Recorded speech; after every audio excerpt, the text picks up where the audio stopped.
Hello everyone, Bill the Sky Guy here. It's the end of June. I'm still sporting the Einstein on acid haircut or lack of it. And I've got an unboxing video here, a filter wheel from ZWO. It wasn't until about a year ago that I even knew that these kinds of things existed. I've been a one-shot color camera guy, and I know that people take pictures through filters and all of that stuff. And I've had a filter drawer thing where you can put a filter into a slider and you slide it in and out. There's a couple ones by Starizona and Botter. I have the Botter, and it's pretty cool. But the fact that you could have a whole bunch of filters in a motorized contraption that could be automated by a program like Sequence Generator or something like that was something that just recently I came to understand. I bought a monochrome camera for a little while, ended up sending it back because the sensor size didn't see enough sky. But I did understand the power of a filter wheel and what monochrome cameras are. So I'm looking around for one of those Sony IMX 455 based mono cameras, if somebody will actually make one that you can buy. But in the meantime, moving towards that, I bought a filter wheel. It's a 7-position filter wheel, 2-inch filters, because that's what I seem to have. And let's see what's in this box.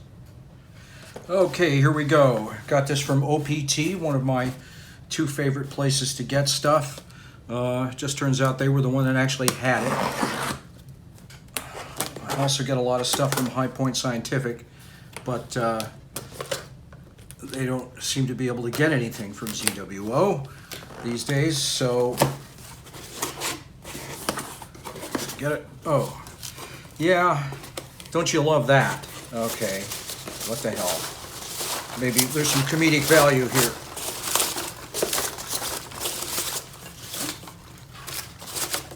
Irv, clean up on aisle 4. Okay, all right.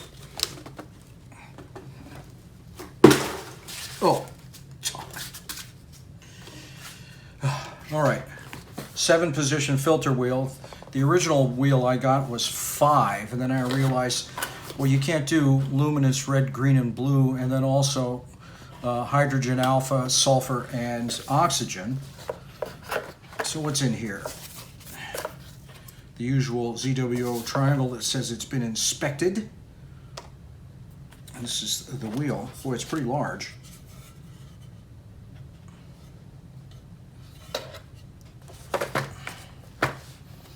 And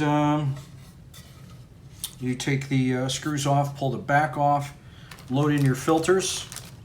They're all numbered. They've got some adapter rings here for the various kinds of cameras, which will come in handy.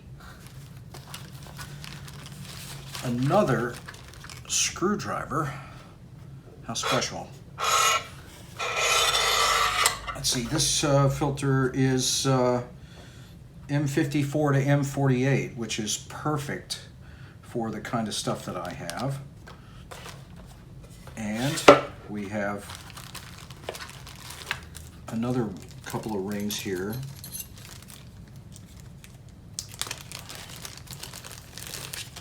Okay, there's a couple of these 42 to 48 rings in here. These are the rings that are both threaded on the inside. You thread it onto a 42, and then the outer diameter becomes a 48. And these things are very, very useful. I think I have 4 of them now, which is probably more than I need. Anybody want to buy one? Anyway, and USB cable, standard 2.0 USB cable with your standard A and B plugs. That's riveting television right there. And okay, here's a bunch of little stuff. This is what you need. Now this filter wheel will accept screws, or will accept screw-in filters, but also the unmounted and kinds of filters, and then you hold them in place with these rings. If you've got unmounted filters, you just put one of those in there and you screw it down. That's the way it was with the other one I got. And they give you a couple of little bags of screws, and I've got a filter set on the way. I'm going to try shooting some LRGB stuff with my one-shot color camera, but in bin 2, which would then turn it into a monochrome, Untold. And I'm going to see how that works out. And another screwdriver.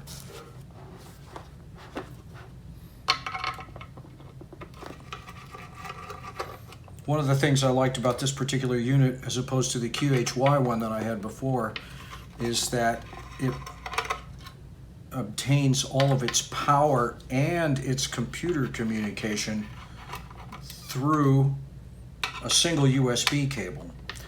And even though the cable they gave me is kind of on the long side from other purchases, I have a couple of short ones, and you can use the USB hub on the back of the ZWO camera that I have to get it both its control signal and the power to switch the filters. I've already downloaded all of the driver software, both the ASCOM versions and the native versions for this thing. So you just get into your software, you define which filter's on which number, and then it can automatically call them up. So there we go. All of the filtered places are numbered 1 through 7. You can just screw them in, or you can use the retaining rings.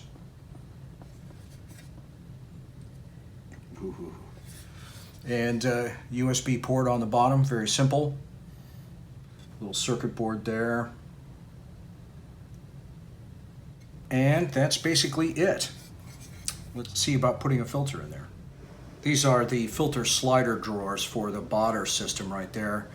I like these better than the Star Azonas because they have a little handle here, and you know how tight the components can be together, and you can do all this and you get to pull this out. This is my Triad filter by OPT. It's very good. It's not the new hotness anymore, but it's really good for the one-shot color cameras. Got a little bit of a spacer in there, which I don't need anymore. That'll come in handy on another setup. And you just basically screw this thing in. Now, what number is this? Number 1 for the Triad. Really goes down there. It's like, ooh. Oh, it seems like it's hitting. Maybe I do need that spacer. Maybe I'll employ one of these. It's hitting on the bottom. So, yeah, it's very important to mark down or remember accurately where your filters are, because if you don't, it's very difficult. Well, not really all that difficult, but it's not great to have to bust into here and see which one is in which. So, I mean, they don't have to be super tight, but you don't want them wobbling around either. So, just enough to keep it from hitting there. Now, does it get past? Yes, that's much better. That's basically how you do it. Easy to do the thread-in thing. There's also a little ledge here. You could use the slightly smaller 2-inch basically filters that are unmounted and put them in there, and then use these retaining rings to drop them in there, and they give you all the screws and everything for that. So, well, that should about do it. I'll post some pictures of this when I get something to show. Thanks for watching.